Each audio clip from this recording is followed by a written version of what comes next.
So my question to you, if you're sitting here today, it's like you're on the sidelines, you're still figuring out. My question is,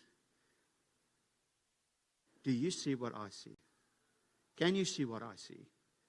Can you see a community being changed because we're involved in it, because we love it, because we bring the glory of God in those places where nobody else wants to go? Are you ready to be moved from concern to compassion?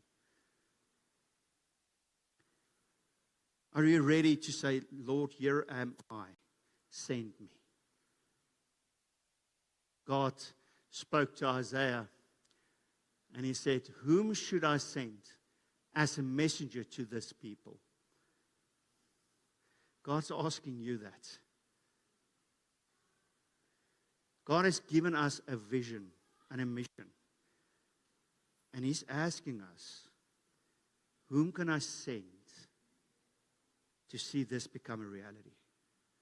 Are you ready to say, Lord, here am I, send me? And it's easy to say, here I am, send me. And sometimes it will require sacrifices.